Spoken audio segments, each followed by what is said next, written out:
दुकान वगैरह जो होटल वगैरह होता था ना, उसमें जो खाना वो लोग फेंकते थे ना डस्टबिन में, या मैकडी का खाना पड़ा होता था निफ्रेंस कॉलोनी का, या और वहाँ पे मार्केट होता था ना, वहाँ के खाना डस्टबिन में डालते थे। तो हम उसमें से हड्डी वगैरह उठा के, या फिर जो बर्गर वगैरह होता था उनका, वो उठा के खाते थे।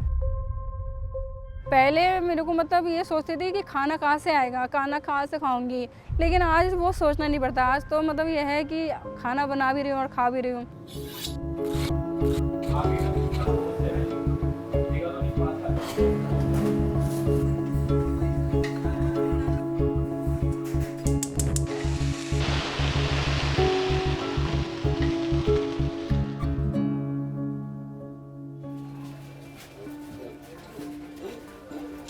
हम लोग तैमूरनगर में रहते थे, सलाम में। मेरे पापा थे, मम्मी थी, और मेरे मतलब हम दो भाई बहन, दो भाई और दो बहन थे। जब मम्मी पापा थे तभी दीदी, हमारी बड़ी दीदी थी, बड़ी दीदी की शादी करवाना चाहते थे। शादी कर लेती है, तो शादी करने के बाद एक हफ्ते बाद वो दीदी सुसाइड कर लेती है अपने ही घर के अंदर। तो जब मैं ऑलमोस्ट 4 साल की थी, तब अचानक मेरे पापा बीमार हो गए और वो ख़त्म हो गए। उसके थोड़े दिन बाद मेरी मम्मी ख़त्म हो गई। मम्मी को टीबी था। घर में एकदम से 3 लोग ख़त्म होने की वजह से, भैया मेरे बड़े भैया थे, वो बड़े भैया बिल्कुल ही डिप्रेशन में चले जाते हैं। नशा वगैरह करने लग गए बहुत बुरी तरह से। तो नशे की वजह से उन्होंने मतलब अपना ही घर किसी को दे दिया 10,000 में। ये चोरी वगैरह भी करने लग गए। इस वजह से उनको मतलब जेल हो गया, तिहाड़ चले गए वो। अब मैं और मेरे छोटे भाई रह गए। अब हमारा कोई सहारा भी नहीं था। तो एकदम से बड़ी मौसी आई, छोटे भाई को लेके चली गई, और मेरे को लेके नहीं गई। ये यहाँ पे मेरा बचपन बीता, यहीं पे मैं पैदा हुई थी, यहीं पे आगे मेरा घर था। मतलब एक आंटी मिली बंगाल, वो लोग कबाड़ी वगैरह बिनते थे। तो उन्होंने मेरे को बोला कि हमारे पास रह लो, हमें आप कबाड़ी वगैरह बिन के दे दो, तुम हमारे पास खाना, हम लोग तुम्हारे को रहने के लिए जगह देंगे।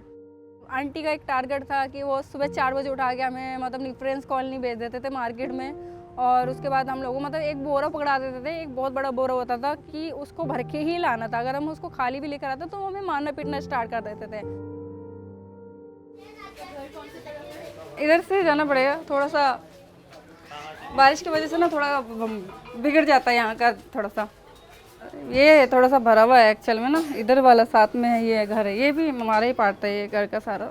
ये था मेरा घर, ये मेरा घर था। मेरी मम्मी पापा ये ख़त्म हुए। अस्सलामुअलैकुम।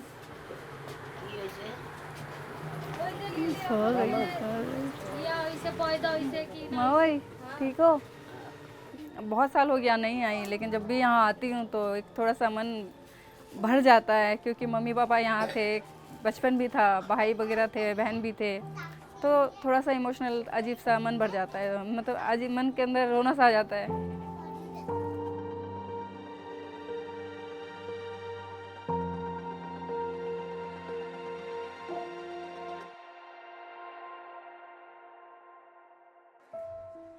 मैं धीरे धीरे वो निफ्रेंस कॉलोनी के मार्केट में उन लोगों के साथ घुल गई, लड़कों के साथ। और भी बच्चे रहते थे वहाँ पे जो भीख मांगते थे, शू पॉलिश करते थे, उन लोगों से, उन्हीं के संगठन में आ गई थी मैं। तो मैं भी वही करने लग गई वहाँ पे, भीख मांग के खाना वगैरह, कबाड़ी बिन के देना। जब हम लोग छोटे थे हम लोग यहीं पे रहते थे। ये बहुत चेंज हो गया, पहले ये सब कुछ नहीं था। और हम लोग सारे जो भी दो हमारे बच्चे जो सड़कों में रहते थे हम लोग, तो यहीं पे हम लोग सोते थे। तो वहाँ पे एक प्रमोद भैया आते थे चेतना एनजीओ से। तो उन्होंने, चेतना वालों ने फिर चाइल्ड लाइन वालों से बात किया, फिर उन्होंने मेरे को चाइल्ड लाइन में भेजे। चाइल्ड लाइन वालों ने फिर उदयन केयर से बात किया, फिर वहाँ पे उन्होंने उदयन केयर में भेजा। शिक्षा ऐसा वृक्ष है जो दिल में उगता है, दिमाग में फलता है और जुबान से फल देता है।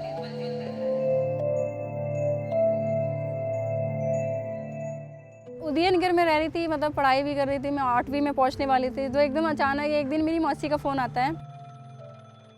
मतलब एकदम से मेरे को खुशी सा हुआ कि मेरी मौसी है। तो मैं मतलब स्कूल के ही बैग में स्कूल की किताब डाल के, अपने सारे कपड़े डाल के, और मैं सुबह सुबह मौसी के पास भाग गई।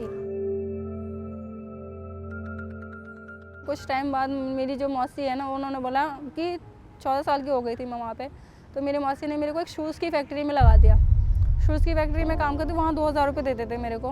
टाइम से अगर सैलरी नहीं, वहाँ पे सैलरी नहीं मिलता था या कुछ काम रह जाता उस ड्यूटी की वजह से, तो मेरी मौसी मारना पीटना स्टार्ट कर दिया। प्लस उनका जो बेटा था वो भी मारने पीटना स्टार्ट कर दिया उसने। तो फिर किसी ने बताया कि एक हर्ष मंदिर है, तुम जानती हो, तुमने उनसे बात करो, उनका एनजीओ खुला हुआ है। तो फिर उन्होंने मेरे को कश्मीरी गेट किलकारी में भेजा।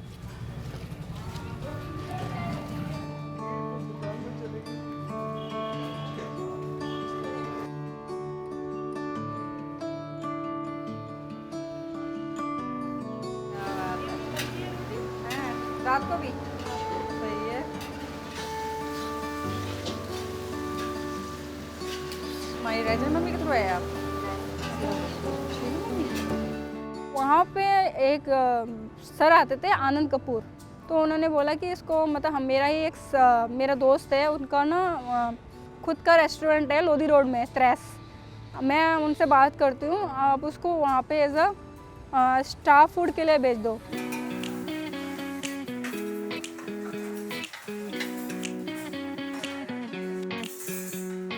कि हम लोगों को पता था कि मैदा से सिर्फ रोटी बनती है, लेकिन यहाँ पे पता चला कि नहीं, मैदा से बहुत सारी डेजर्ट भी बनती है।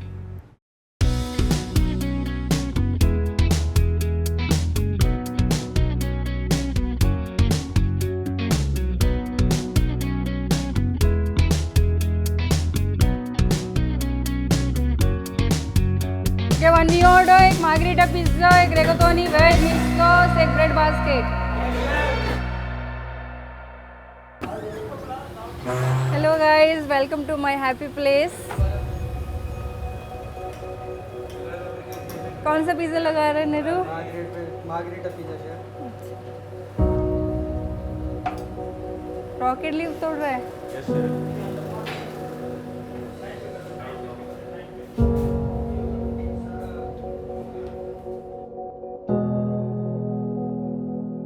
अंदर कहीं पे ना होप रहता था कि मेरे, सोच रहता था, हिम्मत रहता था कि मेरे को ना आगे मेरी लाइफ में कुछ ना कुछ अच्छा होगा।